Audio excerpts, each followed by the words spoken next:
15वां अध्याय।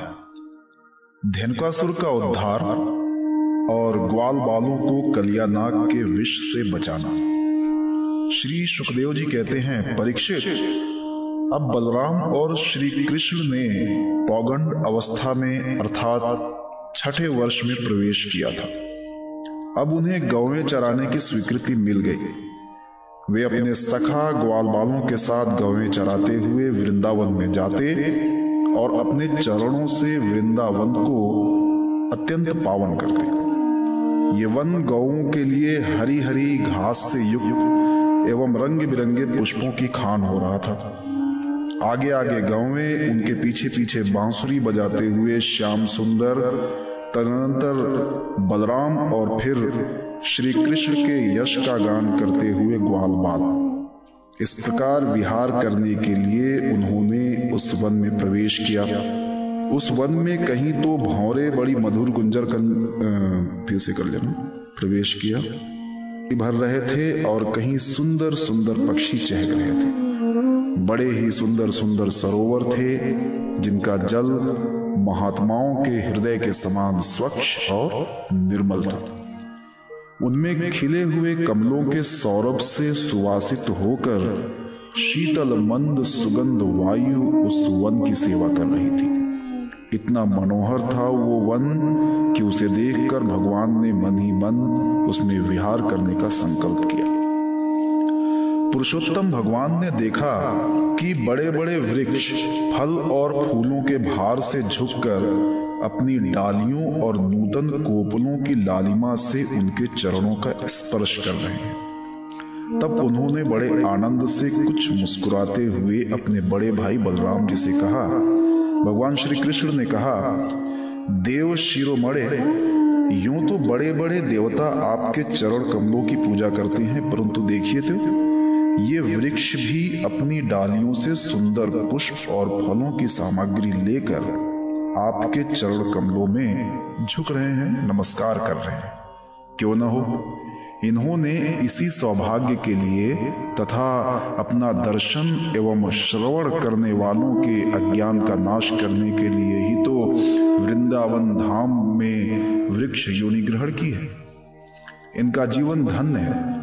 आदि पुरुष, यद्यपि आप इस वृंदावन में अपने ऐश्वर्य रूप को छिपाकर बालकों की सी लीला कर रहे हैं, फिर भी आपके श्रेष्ठ भक्त मुनिगण अपने इष्ट देव को पहचानकर वहां भी प्रायः भौरों के रूप में आपके भुवन पावन यश का निरंतर गान करते हुए आपके भजन में लगे रहते हैं। वे एक क्षण के लिए भी आपको नहीं छोड़ना चाहते। भाई जी, वास्तव में आप ही स्तुति करने योग्य हैं। देखिए, आपको अपने घर आया देख ये मोर आपके दर्शनों से आनंदित होकर नाच रहे हैं। हरिणियां मृगनयनी गोपियों के समान अपनी प्रेम भरी तिरछी चितवन से आपके प्रति प्रेम प्रकट कर रही है, आपको प्रसन्न कर रही है। ये कोयलें अपनी मधुर कुहू कुहू ध्वनि से आपका कितना सुंदर स्वागत कर रही हैं।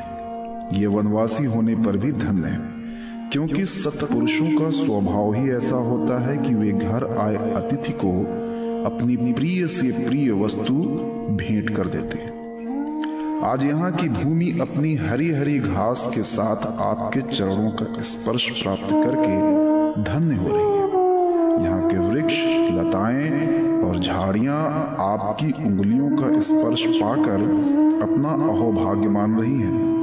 आपकी दया भरी चितवन से नदी, पर्वत, पशु पक्षी सब कृतार्थ हो रहे हैं और व्रज की गोपियां आपके वक्ष स्थल का स्पर्श प्राप्त करके, जिसके लिए स्वयं लक्ष्मी भी लालायित रहती हैं, धन्य धन्य हो रही हैं। श्री सुखदेव जी कहते हैं, परीक्षित, इस प्रकार परम सुंदर वृंदावन को देखकर भगवान श्री कृष्ण बहुत ही आनंदित हुए।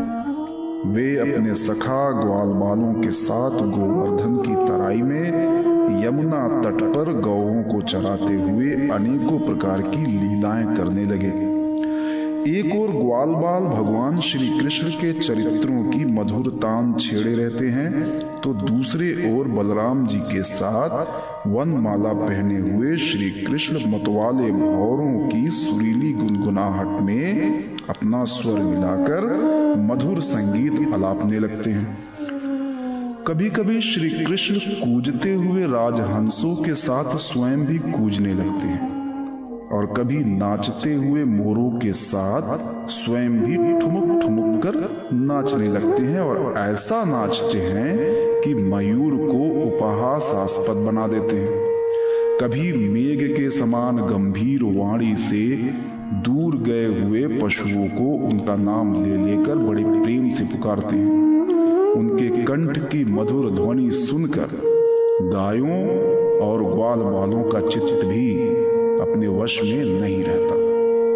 कभी चकोर, क्रौंच, चकवा, भरदुल और मोर आदि पक्षियों की सी बोली बोलते तो कभी बाघ, सींग आदि की गर्जना से डरे हुए जीवों के समान स्वयं भी भयभीत की सी लीला करते। जब बलराम जी खेलते खेलते थककर किसी ग्वाल बाल की गोद के तकिए पर सिर रखकर लेट जाते, तब श्री कृष्ण उनके पैर दबाने लगते, पंखा झलने लगते और इस प्रकार अपने बड़े भाई की थकावट दूर करते। जब ग्वाल बाल नाचने गाने लगते अथवा ताल ठोक ठोक कर एक दूसरे से कुश्ती लड़ने लगते, तब श्याम और राम दोनों भाई हाथ में हाथ डालकर खड़े हो जाते और हंस हंस कर वाह वाह करते। कभी कभी स्वयं श्री कृष्ण भी ग्वाल बालों के साथ कुश्ती लड़ते लड़ते थक जाते तथा किसी सुंदर वृक्ष के नीचे कोमल पल्लवों की सेज पर किसी ग्वाल बाल की गोद में सिर रखकर लेट जाते। परीक्षित, उस समय कोई कोई पुण्य के मूर्तिमान स्वरूप ग्वाल बाल महात्मा श्री कृष्ण के चरण दबाने लगते और दूसरे निष्पाप बालक उन्हें बड़े बड़े पत्तों या अंगोछियों से पंखा झलने लगते। किसी किसी के हृदय में प्रेम की धारा उमड़ आती तो वो धीरे धीरे उदार शिरोमणि परम मनस्वी श्री कृष्ण की लीलाओं के अनुरूप उनके मन को प्रिय लगने वाले मनोहर गीत गाने लगता। भगवान ने इस प्रकार अपनी योग माया से अपने ऐश्वर्यमय स्वरूप को छिपा रखा था। वे ऐसी लीलाएं करते जो ठीक ठीक गोप बालकों की सी ही मालूम पड़ती। स्वयं भगवती लक्ष्मी जिनके चरण कमलों की सेवा में संलग्न रहती हैं, वे ही भगवान इन ग्रामीण बालकों के साथ बड़े प्रेम से ग्रामीण खेल खेला करते। परीक्षित, ऐसा होने पर भी कभी कभी उनकी ऐश्वर्यमयी लीलाएं भी प्रकट हो जाया करती। बलराम जी और श्री कृष्ण के सखाओं में एक प्रधान गोप बालक थे श्री दामा। एक दिन उन्होंने तथा सुबल और स्तोक कृष्ण, छोटे कृष्ण आदि ग्वाल बालों ने श्याम और राम से बड़े प्रेम के साथ कहा, हम लोगों को सर्वदा सुख पहुंचाने वाले बलराम जी, आपके बाहुबल की तो कोई था ही नहीं। हमारे मनमोहन श्री कृष्ण, दुष्टों को नष्ट कर डालना तो तुम्हारा स्वभाव ही है। यहाँ से थोड़ी ही दूर पर एक